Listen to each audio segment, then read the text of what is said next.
First of all, if you are one of those illiterate, irrational, and delusional K-poppies, and you feel as though your idols are untouchable gods and that they and their companies have never made mistakes or choices that are worthy of criticism, or if you act like the discography of your faves consists of nothing but hit songs and masterpieces, then stay away from my channel and comments section, because I am not fond of such idiotic thinking. Let me assure you that I have been following K-pop since 2012 and thus I am very aware of the positive and negative sides of the K-pop industry and of many active and inactive groups, and on top of it all, I have been working as a DJ at all sorts of popular K-pop club night events for almost a decade now, so arguing with irrelevant K-poppies who are blinded by their biases or immature emotions and whatnot, is not worth my time and you will be blocked immediately. Second of all, I don't hate the Pinks by any means. I admittedly don't care about them as a group and I would never spend a dime to see one of their shows,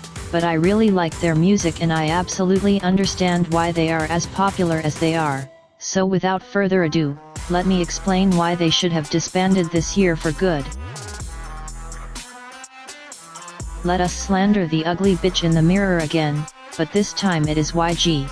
For all of you who followed Blackpink and their endeavors and activities since their debut, I think that I don't even need to remind you about how YG mismanaged and mistreated them a lot over the years. From crazy amounts of waiting times between comebacks, to locking them away in the dungeon instead of letting them perform or at least show up more frequently at music award shows and variety shows, to milking them through modeling jobs when at least 3 of them wanted to focus on releasing music more often. I totally get that even idols need breaks and that not releasing Blackpink comebacks every 6 months was part of YG's strategy and it seemingly paid off, but girl, it will be 3 years next year without a proper comeback, like come on now. Not only that, the way they clearly favored Jennie for the longest time, to how Lisa's solo debut got basically 0 promotions, to how Jisoo has like 5 lines in all of their discography despite being the main vocalist of the group, and so on and so on.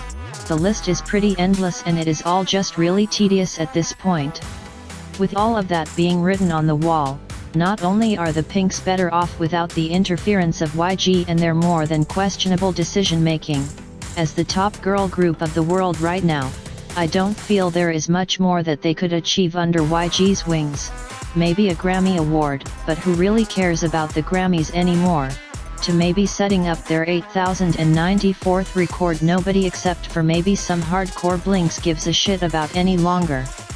Literally the only plausible reason why they made the decision to elongate their group activities is because they might love each other so much that they didn't want to let go of their group without at least one more comeback. Or maybe they were simply held at gunpoint when being handed their renewal contracts. I mean, is there anything that may or may not go on behind these shady company walls that would surprise you anymore?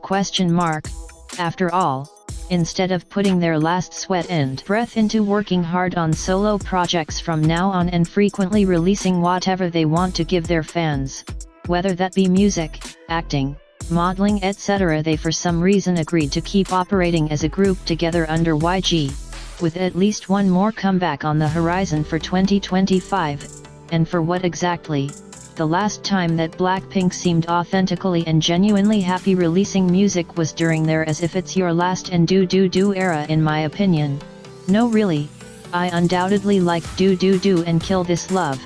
but everything after Duu Du Duu felt rushed and forced and these 2 comebacks also marked the beginning of their formulaic Blackpink copying themselves over and over eras, but with increasingly longer waiting times in between comebacks that is. And not just that, Born Pink, more than any other Blackpink comeback, felt like that era in their career where even the Pinks themselves became very picky and didn't give much of a shit about Blackpink comebacks and being kept in the YG dungeons anymore. I mean, just look at how they did a great job at Coachella but then delivered questionable performances and made many mistakes during their Born Pink World Tour. Seriously, if I were this type of artistic individual who would love to perform in front of millions of people, especially after being kept from typical idol activities that much, believe me you that I would have passionately outperformed each of my performances from the previous date on that tour. Anyways, I have this strong feeling that their next comeback, whatever the title is going to be, will just be another copycat song and MV of Duu Du Duu and How You Like That and Pink Venom, and that the group members will probably care even less and be even less invested and interested in it than during the Born Pink era. They really should have called quits and listened to Shut Down and ended the group for good, in my opinion.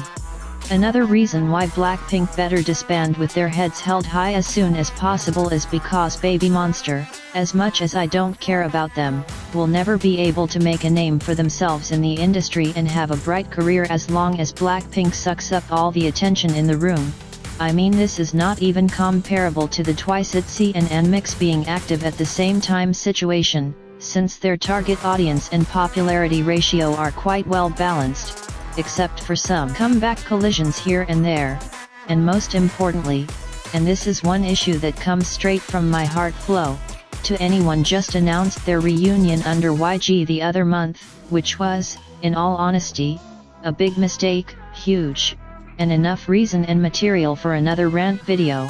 But since the whole To Anyone drama has been addressed countless of times in the past 10 years since their breakup, I will save myself the time and energy. It is very obvious that To Anyone are in dire need of a comeback album, or at least a mini album, let's say a body of work with 4 songs, one of them songs dedicated to each of the members would be great and absolutely doable, but with the elephants in the room, meaning Blackpink, and the incompetent and lazy YG, I am afraid that all we Blackjacks will get is a quote-unquote reunion tour, meaning they will have a couple of shows in Asia, maybe a handful in the United States, and then call it a day again, and off to the dungeon it is going to be with our To Anyone girls, sadly. Let's just hope and pray and beg, and let's sacrifice a Babymonster stan, just to make sure that To Anyone signed a 1-year deal with YG, so that they will be able to finally say goodbye to the ugly bitch after 2025 and form a new group with their newfound reunion popularity boost in 2026, maybe restart as 214L, which is a nickname many of you Blackjacks may know already, and release at least one reunion album in 2026. Oh please, dear God, we need more of that I am the best energy. Anyways, a girl can dream. Initiate Blackpink disband hype train now. Just kidding. Bye loves.